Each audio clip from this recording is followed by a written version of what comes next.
Hello, and welcome to today's episode of Health University. I'm Dr. Susan Fox, and today it's going to be just us. I wanted to kind of talk a little bit about what National Infertility Awareness Week, which occurred last week, means to me and what I hope it means to you as well. So often, people are struggling in silence. They're not really having the advocacy that they need. And so, the purpose of National Infertility Awareness Week is just that, to raise awareness of the fact that 2.5 children born in 2022, I believe it was, were born of IVF.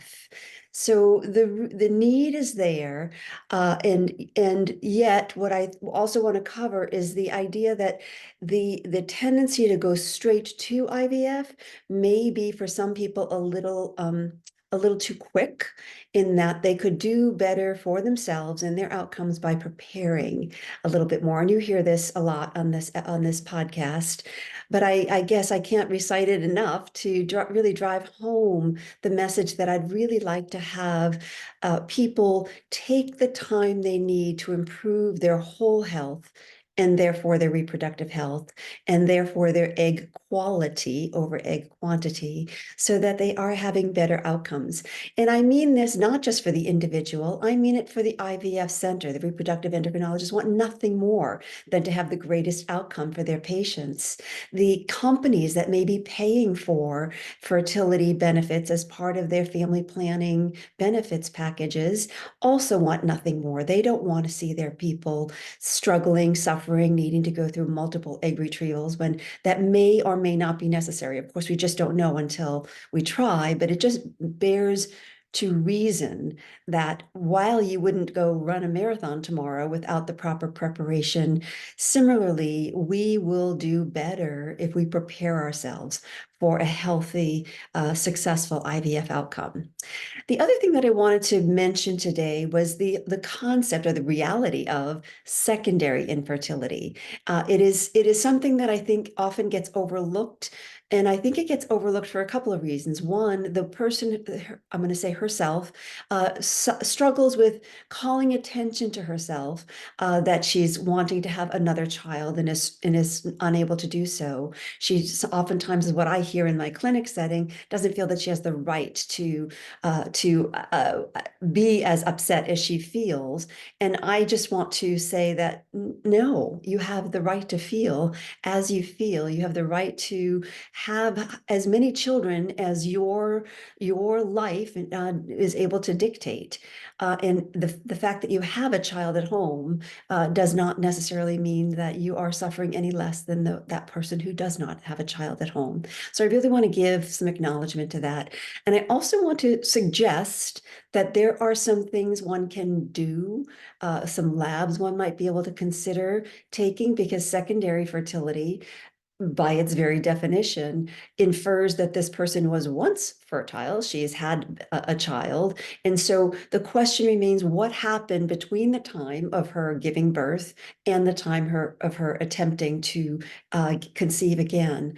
There are a few physiological reasons why this might be so. One is elevated thyroid antibodies. TPO antibodies, or thyroglobulin antibodies, often referred to as Hashimoto's thyroiditis. And when this occurs, like any autoimmune condition, like any allergy condition for that matter, everything is fine until it's not.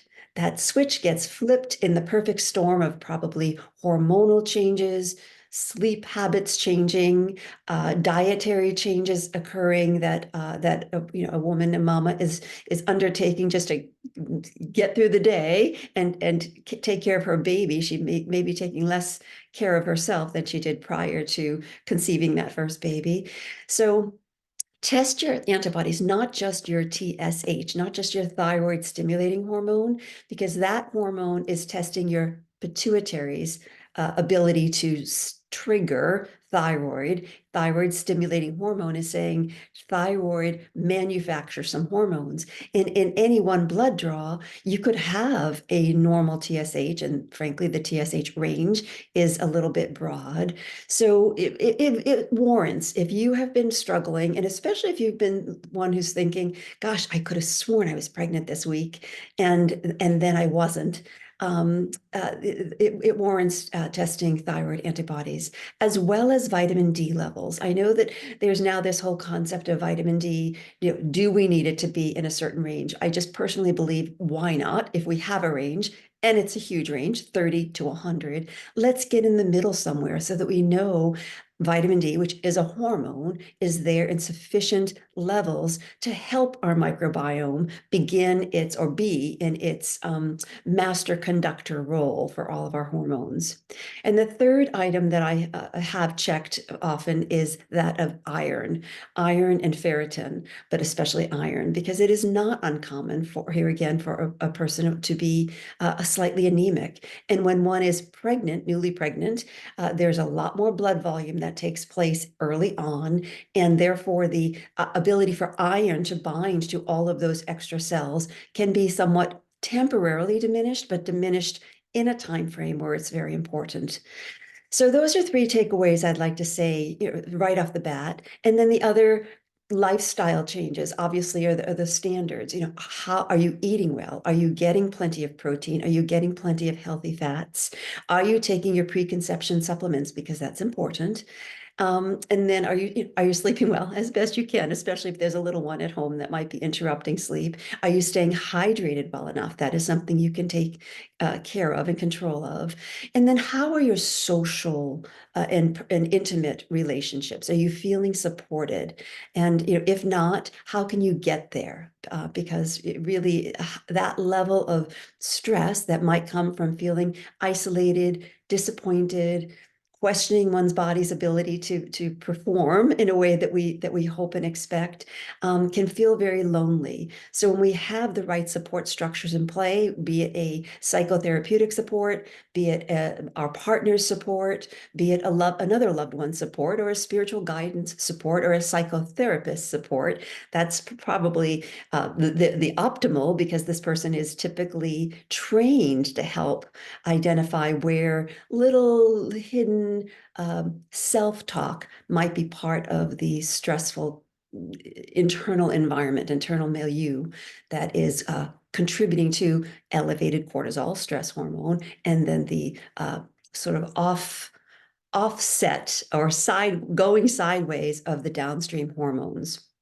So those are my thoughts for the day. I don't want to take up much of your time. I just wanted to pop in and share, what is National Infertility Awareness Week to you. It was lovely to see so many people tell their stories, and so that everyone could feel that we're in this together, and there's a cause out there that is greater than any of the political commentary that we may be hearing from week to week. So take a stand for yourself, take a stand for other people who are struggling. And speaking of taking a stand, there is upcoming the National Advocacy Day from Resolve. This is the organization that is in support of women struggling with fertility, as well as ASRM, the American Society of Reproductive Medicine. They are joining forces to make it a point that we take this to the streets, that we take it to the Congress, and that we make these